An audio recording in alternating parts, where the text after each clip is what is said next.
ذلك من الشاهدين والشاكرين والحمد لله رب العالمين। বাংলাদেশের ঐতিহ্যবাহী দ্বীনী দাওয়াতি সংগঠন আল আমিন সংস্থা কর্তৃক আয়োজিত 3 দিন ব্যাপী ঐতিহাসিক তাফসিরুল কোরআন মাহফিলের আয়োজক ওলামায়ে কেরাম, সভাপতি মণ্ডলী, অতিথি, বিশেষ অতিথি, আমন্ত্রিত ওলামায়ে কেরাম, ছাত্র ভাইয়েরা, যুবক ভাইয়েরা এবং দিন দরদি, ইসলাম দরদি মুসল্লি ভাইয়েরা, আজকে এখানে এত আশিকে রসুল, দিন দরদি মুসলিমদের জামায়াত হয়েছে, ফলে ভেতরের টেম্পারেচার, তাপমাত্রা অনেক বেশি।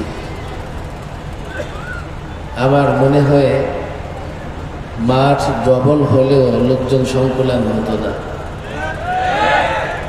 গতবার আমি এসেছিলাম, অনুরোধ করে গিয়েছিলাম যে সামনে যেন দোকানপাট না থাকে। এবার তো দোকানপাট নাই, সামান্য কয়েকটা দোকানপাট আছে। আমার মনে হয় যতই দিন যাচ্ছে এই আয়োজনের দিকে মানুষের আগ্রহ বাড়তেছে। এতে আয়োজক যারা, তাদের ইখলাস, তাদের নিষ্ঠা, তাদের মেহনত, শ্রম এবং এই অঞ্চল উত্তর চট্টলার জনগণের ইসলামের প্রতি আবেগ এবং ভালোবাসাই প্রমাণ করে। আমার পরে আরো অনেক বিখ্যাত ওলামায়ে কেরাম,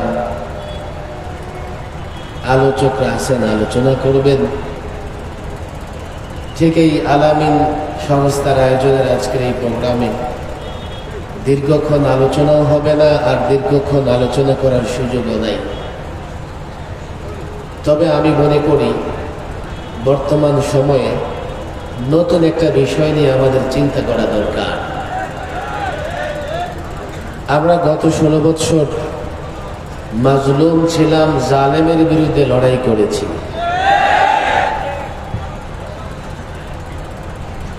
সেই লড়াইটা একরকমের ছিল। তখনকার আন্দোলন কর্মসূচি এক ধরনের ছিল। জুলাই আন্দোলনের পরে, অভ্যুত্থানের পরে দেশে নতুন একটা পরিস্থিতি তৈরি হয়েছে। আমরা নতুনভাবে চিন্তা করতেছি, আমরা নতুন পরিকল্পনা হাতে নিচ্ছি, আমরা নতুন কর্মসূচি গ্রহণ করবার চেষ্টা করতেছি। সব সময় একইভাবে একই ধরনের কর্মসূচি এবং পরিকল্পনা কাজে আসে না। সময়ের সঙ্গে সঙ্গে পরিকল্পনা এবং কর্মসূচি পরিবর্তন করা লাগে। 16 বছরের লড়াইটা একরকমের ছিল। এখন আমরা নতুন একটা লড়াই শুরু করেছি। এই লড়াইটা এলেম এবং জাহালতের মধ্যে লড়াই। মাদারসা কওমিয়ার ছাত্র ভাইয়েরা, ওলামায়ে কেরাম, আমি বিশেষভাবে আপনাদের দৃষ্টি আকর্ষণ করতে চাই। যদি আমি আমার পর্যালোচনা, যদি আমি আমার চিন্তার যে বিষয়গুলো আপনাদের সামনে পেশ করতেছি যথাযথ করতে পারি বা যৌক্তিকভাবে করতে পারি, আমার বিশ্বাস আপনারা শুধু আমার সঙ্গে একমত হবেন এমন নয়, এই কার্যক্রম, কর্মসূচি, পরিকল্পনা বাস্তবায়নে উদ্যোগী হবেন তো ইনশাআল্লাহ। এই যে এখন একটা নতুন লড়াইয়ের ক্ষেত্র তৈরি হয়েছে, এই লড়াইয়ের এক পাশে ইলম, আরেক পাশে জাহালত, এক পাশে জ্ঞান, আরেক পাশে অজ্ঞতা, এক পাশে আলো, আরেক পাশে অন্ধকার। এই বিষয়টা বুঝবার জন্য গবেষণা করার দরকার নেই, বাস্তবতা সামনে রাখলেই যথেষ্ট। অনেক আলোচক হয়তো বা এই বিষয়েও আলোচনা করেছেন, কিন্তু বর্তমান সময়টা আমি যেভাবে বুঝতে পেরেছি,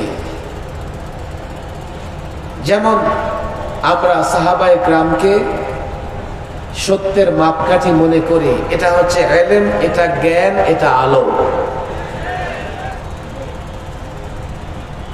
আরেক দল যারা সাহাবায়ে কেরামকে সত্যের মাপকাঠি মনে করে না, সেটা হচ্ছে জাহালত, সেটা অজ্ঞতা, সেটা অন্ধকার। আমি ছাত্র সমাজের কাছে, মাদারেসে কওমিয়ার সূর্য সন্তান তোমরা, তোমাদের কাছে আমার নিবেদন, আবেদন, সাহাবায়ে কেরামকে সত্যের মাপকাঠি মানতে কষ্ট হচ্ছে, তাহলে তারা কি কোরআনে কারীম পড়ে না?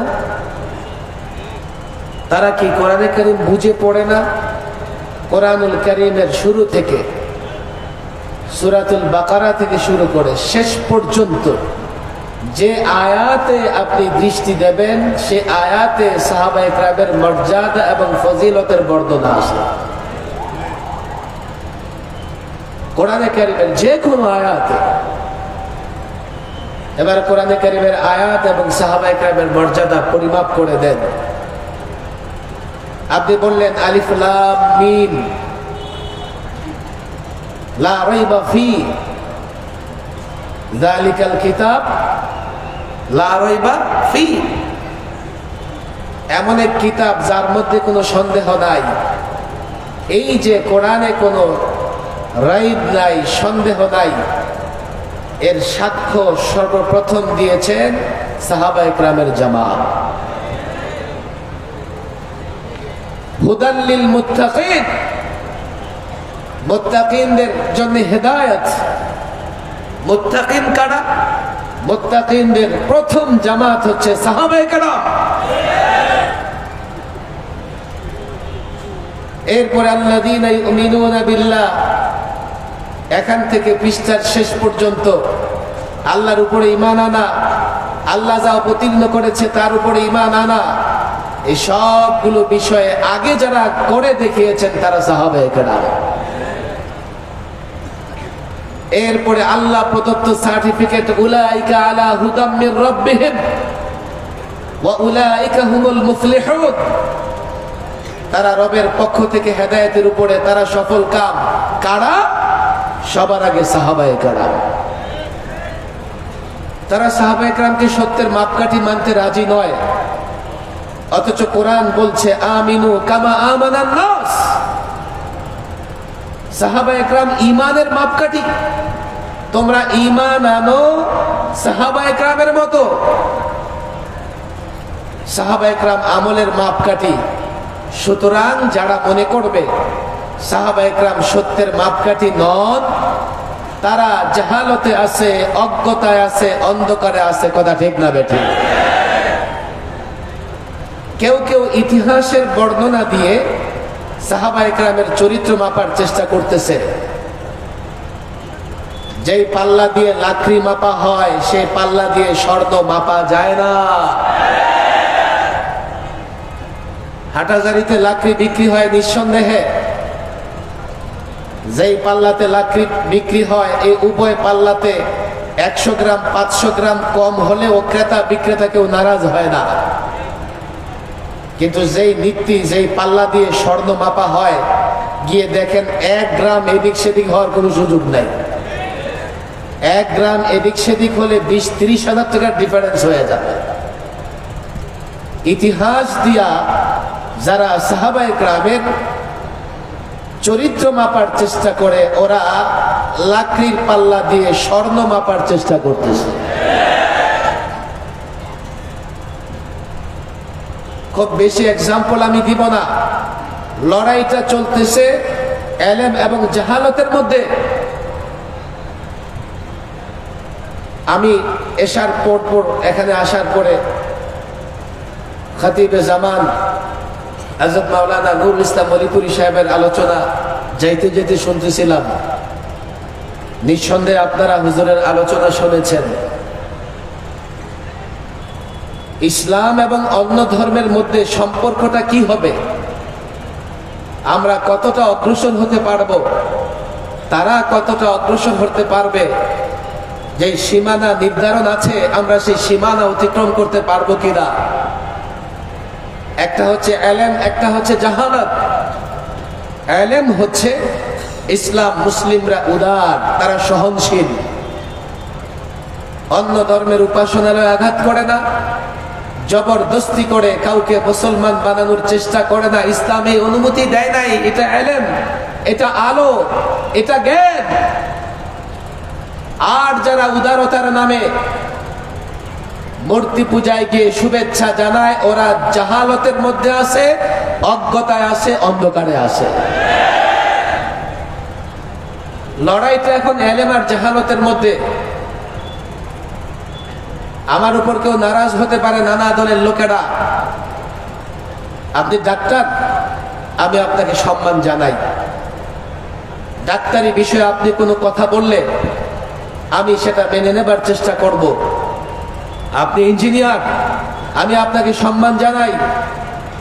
আপনি ইঞ্জিনিয়ারিং নিয়ে কোনো কথা বললে আমরা সেটা গ্রহণ করবার চেষ্টা করব। আপনি ব্যারিস্টার, মাশাআল্লাহ সুপার ব্যারিস্টার হন আপনি। আপনি আদালত মোকদ্দমা নিয়ে কোনো কথা বললে আমরা আপনাকে সম্মান জানাবো, কোনো সমস্যা নাই। কিন্তু ইসলাম, ইসলামী নানা বিষয়ের ব্যাখ্যা ওলামায়ে কেরাম দেবে। কোন ডাক্তার, কোন ইঞ্জিনিয়ার, কোন ব্যারিস্টার দেবার চেষ্টা করলে সে জাহালতে আছে, সে অন্ধকারে আছে, সে অজ্ঞ মূর্খতাতে কোনো সন্দেহ নাই। আমি 11তে যখন সরকারি মেহমান হই, পুলিশ অফিসারের সঙ্গে আমার বিতর্ক হয়। পুলিশ অফিসার আমাকে বলল যে প্রধানমন্ত্রী ইসলাম জানে না, শুধু আপনারাই জানেন। কেন? মুফতি আমিন রাহিমাহুল্লাহ তখন ছিলেন, 4 এপ্রিল হরতাল পালন করেছিলেন। আমরা বলেছিলাম তৎকালীন আওয়ামী ফেসিবাদকে, তোমরা যে নারী নীতিমালা করতে যাচ্ছ, এই নারী নীতিমালায় 30-এর উপরে ধারা এমন আছে যা কোরআন সুন্নাহর সঙ্গে সাংঘর্ষিক। সেই প্রধানমন্ত্রী এরপর দিন জনসভা করে বক্তৃতায় বলে দিলেন যে না, নারী নীতিমালায় কোরআন সুন্নাহ বিরোধী কিছুই নাই। আলেমরা বলতেছে নারী নীতিমালায় কোরআন সুন্নাহ বিরোধী ধারা আছে, আর তিনি বলতেছেন যে নারী নীতিমালায় কোরআন সুন্নাহ বিরোধী কিছুই নাই। ফলে পুলিশ আমারে জিজ্ঞেস করলো, কেন? শুধু আপনারা ইসলাম বুঝেন, উনি প্রধানমন্ত্রী, উনি ইসলাম বুঝে না? আমি সেদিন বলেছিলাম, হ্যাঁ, উনি ডাক্তারিও ভালো বুঝে। প্রথমে পুলিশ অফিসার বুঝে নাই যে স্বাগত সাহেব কি বলতেছে। পরে বললাম উনি মাশাআল্লাহ ইঞ্জিনিয়ারিংও ভালো বুঝে। এখন তার জ্ঞান ফিরে আসছে। বলে কি, প্রধানমন্ত্রী তো ডাক্তারি বুঝে না, ইঞ্জিনিয়ারিং বুঝে না। আমি বললাম উনি ব্যারিস্টারও ভালো। এখন উনি বলেন না না না, উনি ব্যারিস্টার হবে কেন, ডাক্তার হবে কেন? উনি তো বাংলার ছাত্রী, বাংলা নিয়ে পড়াশোনা করছে। আমি বললাম ডাক্তারি না পড়লে, ডাক্তারি বিদ্যা অর্জন না করলে ডাক্তার হওয়া যায় না। ইঞ্জিনিয়ারিং স্কুলে না পড়লে ইঞ্জিনিয়ার হওয়া যায় না। ব্যারিস্টারি না পড়লে ব্যারিস্টার হওয়া যায় না। আর প্রধানমন্ত্রী হয়েছে এজন্য ইসলামী পণ্ডিত হয়ে গেছে। আমি এই কথাগুলো আমি জানি, এখানে হাটহাজারীর হাজারো যুবকরা আছে, স্কুল কলেজ ইউনিভার্সিটির ছাত্ররা আছে। আমি আয়াতটাই তেলাওয়াত করেছি। আজকাল এই আয়াত আমি তেলাওয়াত করি প্রসঙ্গক্রমে। 1500 বছর আগে রাসূল সাল্লাল্লাহু আলাইহি ওয়াসাল্লাম কাফেরদের আহ্বান করতেন, তাআলাও, আসো আসো, ইলা মা আনজালাল্লাহ, আল্লাহ যা অবতীর্ণ করেছেন, ওয়া ইলার রাসূল, রাসূলের দিকে আসো। কাফেররা জবাব কি দিত? হাসবুনা মা ওয়াজাদনা আলাইহি আবাআনা, আমাদের জন্য সেই পথ যথেষ্ট যেই পথে আমরা আমাদের বাপদাদাদের পেয়েছি। এর মানে তারা তাদের বাপদাদাদের অনুসরণ করবে, অন্য কারো অনুসরণ করবে না। আয়াতের গভীরে গেলে ব্যাখ্যা করতে গেলে অনেক সময় লাগবে। আজকের মাহফিলে লম্বা সময় নেওয়ার সুযোগ নাই। আমার পেছনে অনেক বড় বড় আলোচকরা আছেন।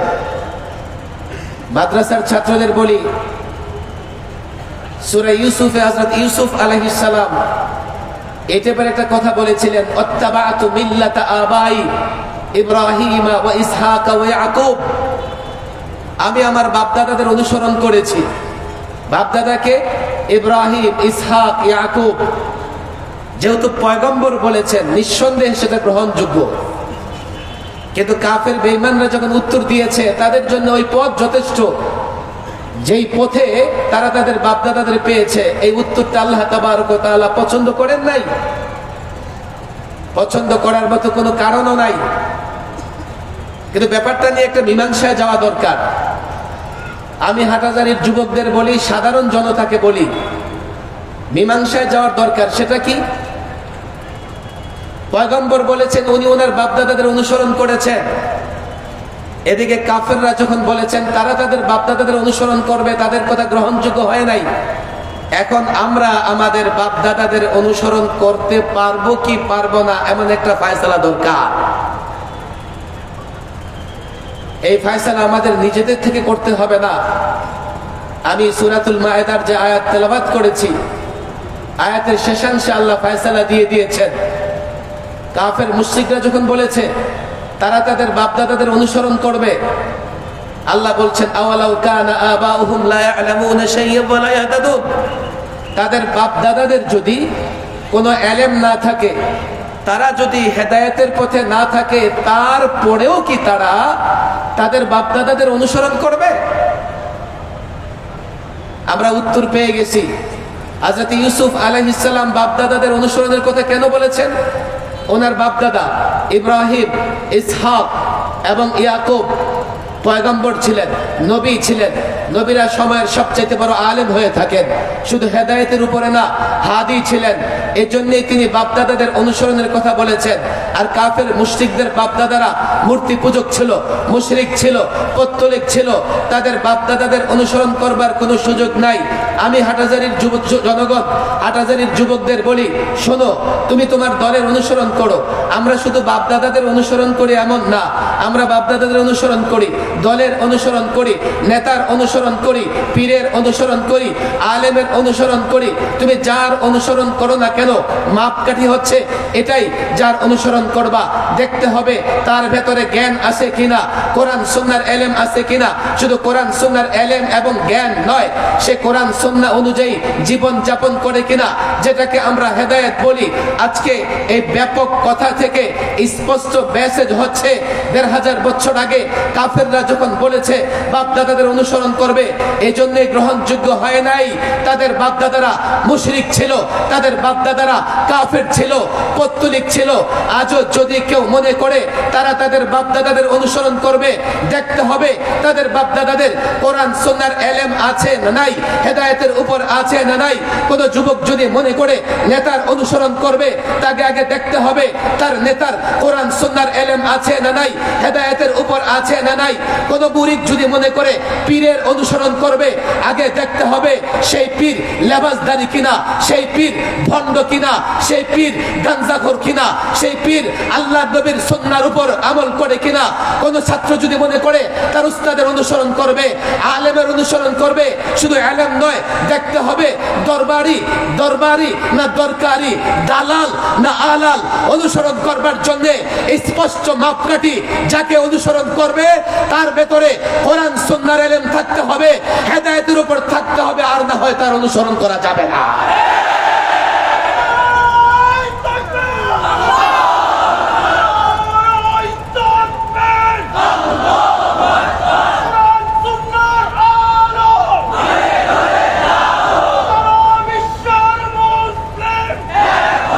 সময় হাতে কম, স্লোগান না, কথাগুলো বুঝবার চেষ্টা করেন। আমরা উদার, আমরা সহনশীল, এটা ইসলাম, ইসলামী জ্ঞান। অলিপুরি সাহেব বলে গেছেন। কিন্তু এর মানে এই নয় যে আমাদের রোজা আর তাদের পূজা এক হয়ে যাবে। আফসোস, শত আফসোস।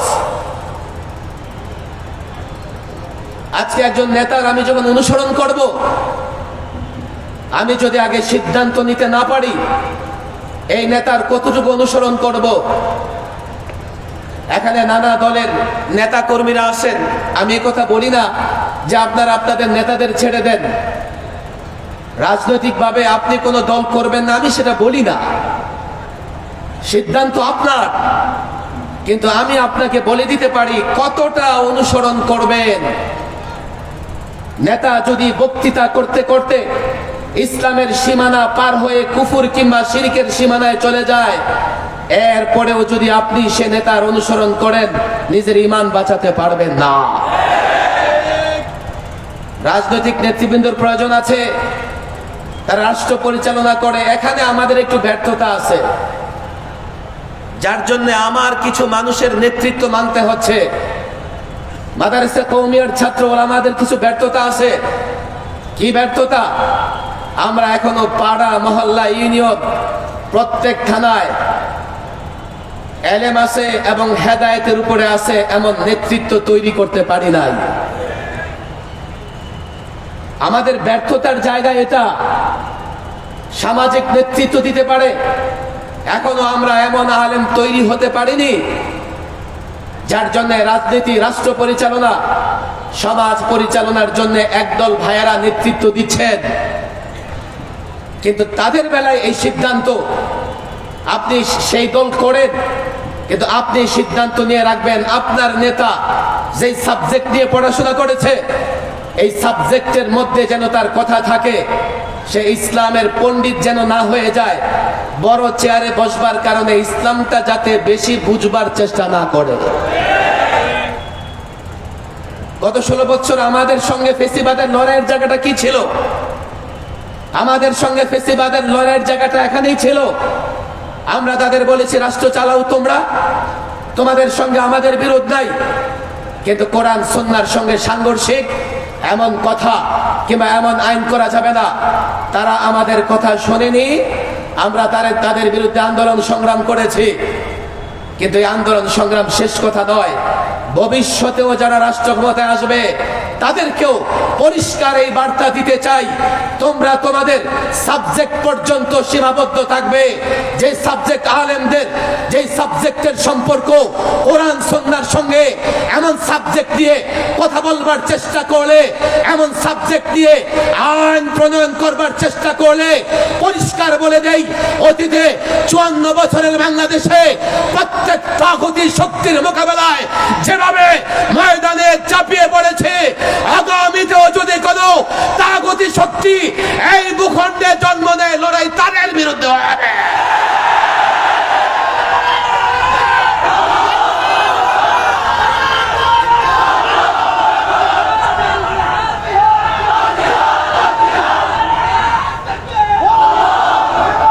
আমাদের কারো সঙ্গে বন্ধুত্ব এর মানে এই নয় আমরা ইমানের বিনিময়ে আপোষ করে ফেলবো।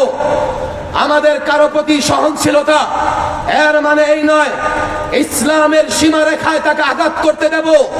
আমরা কোন দলকে পছন্দ করি এর মানে এই নয় কোরআন সুন্নাহর বিধিবিধানে তাকে হাত দিতে দেব।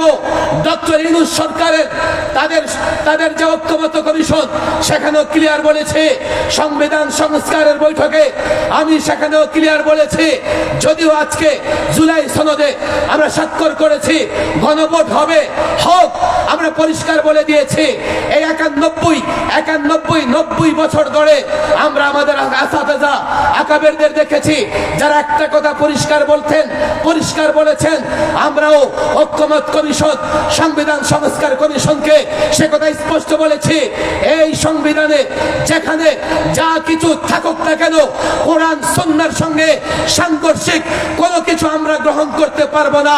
ইউনূস সরকারকে বলেছি, ভবিষ্যতে যারা আসবে তাদেরও বলে দিচ্ছি, সংবিধান বানাও, সংস্কার করো, ঐক্যমত হও, কোথায় কি আছে 9, 6, 19, 20 করো, তবে আল্লাহর কসম এই সংবিধান, এই ঐক্যমত কমিশন, এই সনদে কোথাও যদি কোরআন সুন্নাহ বিরোধী কিছু থাকে মানব না, মেনে নেওয়া হবে না। পরিষ্কার কথা আমাদের। আমি আমার সংগঠনের প্রস্তাবনায় স্পষ্ট জানিয়ে দিয়েছি, আগে কথা লিখেছি, আগে কথা বলে দিয়েছি, তোমরা এত লম্বা চড়া সংস্কার করবা, শব্দের মার পেছে এটা সেটা ঢুকানোর চেষ্টা করবা। আমাদের বক্তৃতা স্পষ্ট, আজ হোক কাল হোক, যখনই ধরা পড়বে যে সংস্কার কার্যক্রম এই সংবিধানের কোথাও কোন ধারা কোন উপধারা এমন আছে যা কোরআন সুন্নাহর সঙ্গে সাংঘর্ষিক, তাৎক্ষণিক প্রতিবাদ করব, এক মুহূর্ত বরদাস্ত করব না। লড়াইটা চলছে এলেম এবং জাহালতের। আমাদের কিছু ভাইয়েরা আছেন যারা জুলাই অভ্যুত্থানে আমাদের সঙ্গে ছিলেন। আমি হাটহাজারীর জনতাকে বলে যাই, হাটহাজারীতেও আমাদের ব্যাপক ভাইয়েরা দল মত নির্বিশেষে জুলাই অভ্যুত্থানে আমাদের সঙ্গে ছিলেন। জুলাই অভ্যুত্থানে যারা আমাদের সঙ্গে ছিলেন তারা যদি মিলাদুন নবী নিয়ে বাড়াবাড়ি করেন, এটা তাদের অজ্ঞতা। বুঝবার চেষ্টা করেন, মিলাদুন নবী রাসূল সাল্লাল্লাহু আলাইহি সাল্লামের বেলাদত বড় বরকতময় সাআদত, এবং রাসূল সাল্লাল্লাহু আলাইহি সাল্লামের মিলাদ নিয়ে আলোচনা করা সওয়াবের কাজ, নিঃসন্দেহে সওয়াবের কাজ। কিন্তু মিলাদুন নবীর নামে ঢোল তবলা বাজায়া গান বাজনার আয়োজন করা জাহালত, অন্ধকার এবং মূর্খতা। আলো কি? মিলাদুন নবীর আলোচনা করো, সিরাতুন নবীর আলোচনা করো। সিরাতুন নবীর আলোচনা থেকে নিজের জীবন গড়বার চেষ্টা করো, এটা হচ্ছে আলো, এটা হচ্ছে জ্ঞান। আর যদি এর ব্যতিক্রম করো, আমি তাদের বলি, দেখো ওরা আমাদের ভাই। আমি এখানে ছাত্র সমাজকে বলি, 16টা বছর আমরা ফেসিবাদ বিরোধী লড়াই করেছি। এই লড়াইয়ে যারা মিলাদুন নবীর কথা বলেন ওনারাও আমাদের সঙ্গে ছিলেন। আমি নিজে তাদের সঙ্গে সমন্বয় করেছি, চট্টগ্রাম সিলেটে আমি সমন্বয় করেছি, তাদের নেতৃবৃন্দ আমাদের সহযোগিতা করেছেন। এখন মাঠ পর্যায়ে আমাদের লোকদের সঙ্গে তারা মিলাদুন নবী নিয়ে মারামারি করে ফেলেন।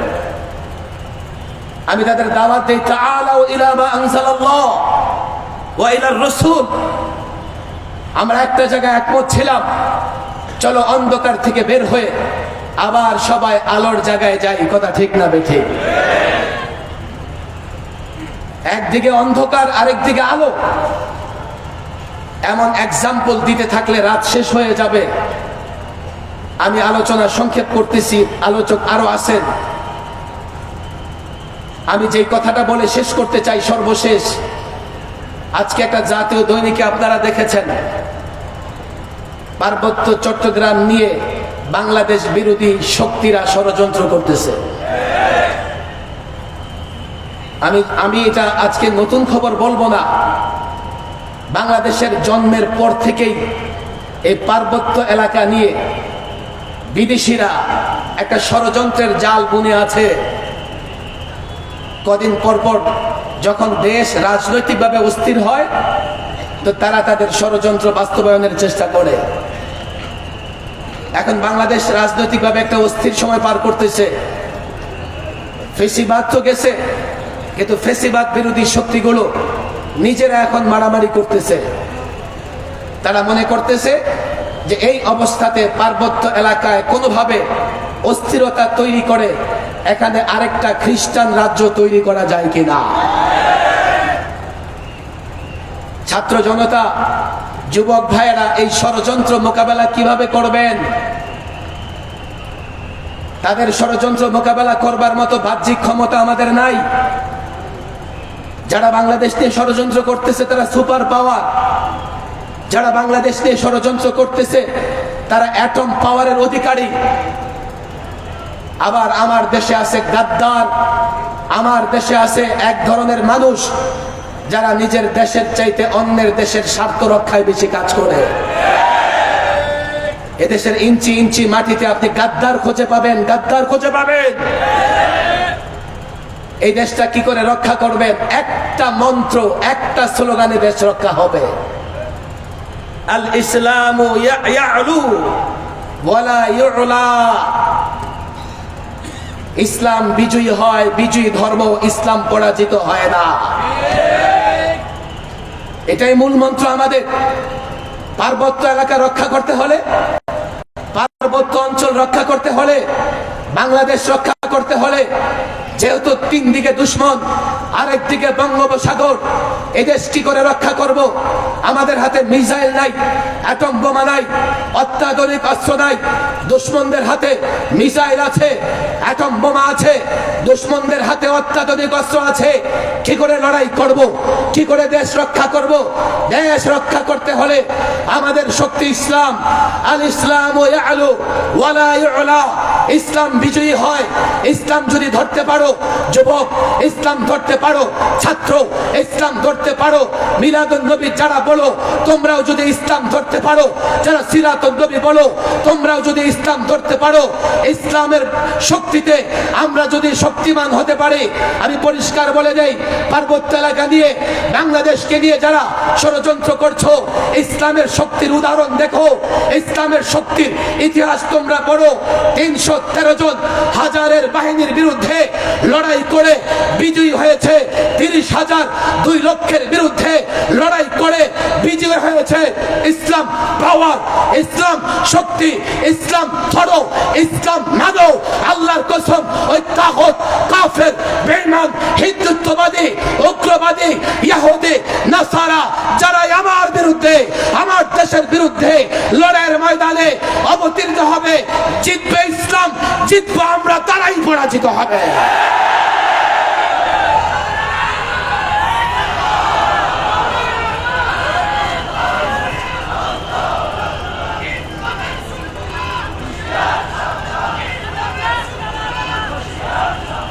আমরা দেশের পক্ষের শক্তি, আমাদের বিদেশে দ্বিতীয় কোনো বাড়ি নাই। আলেম ওলামারা দেশের পক্ষের শক্তি, খাঁটি খাঁটি শক্তি, খাঁটি, কোনো বেজাল নাই। সুতরাং দেশের প্রয়োজনে এই জাতি যদি আলেম ওলামাদের উপর ভরসা রাখে, নিঃসন্দেহে এ দেশও হেফাজত থাকবে, দেশের মানুষও হেফাজত থাকবে।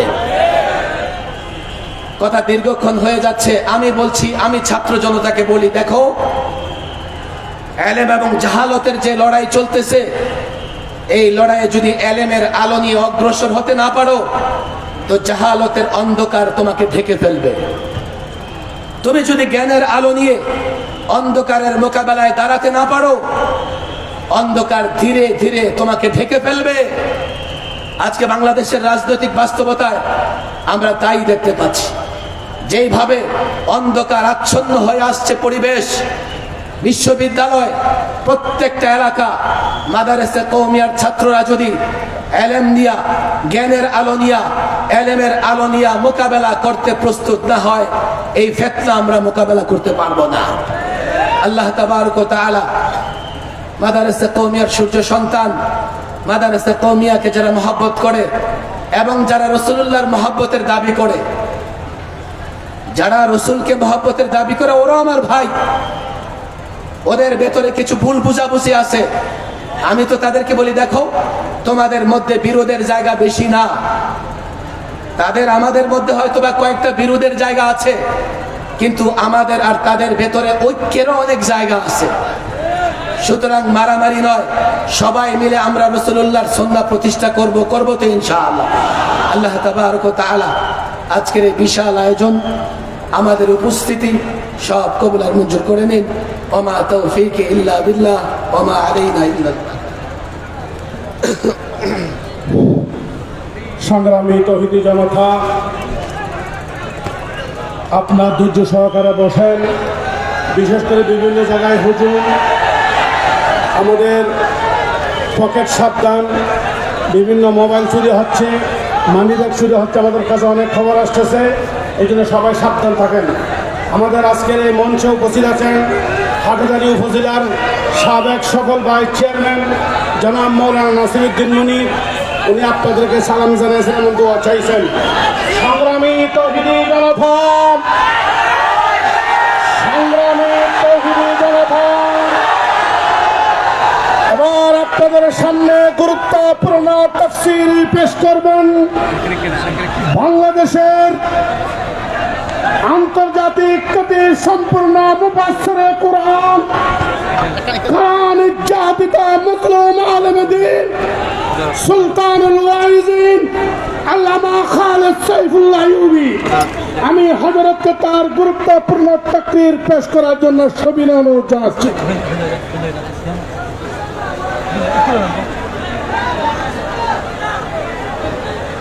পানি চা কিছু না কিছু লাগবে না।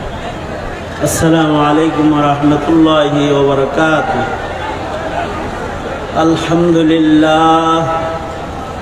আলহামদুলিল্লাহি ওয়া কাফা ওয়া সালামুন আলা ইবাদিহিল্লাযীনা ইসতাফা। আম্মা বা'দু ফাআউযু বিল্লাহি মিনাশ শাইতানির রাজীম। بسم الله الرحمن الرحيم وسارعوا إلى مغفرة من ربكم وجنة عرضها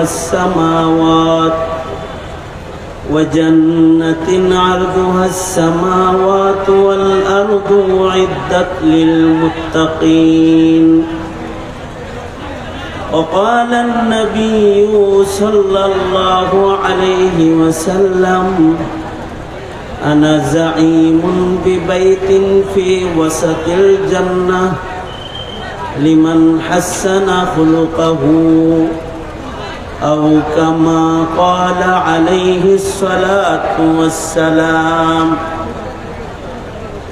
اللهم صل على محمد وعلى آل محمد كما صليت على إبراهيم وعلى آل إبراهيم إنك حميد مجيد.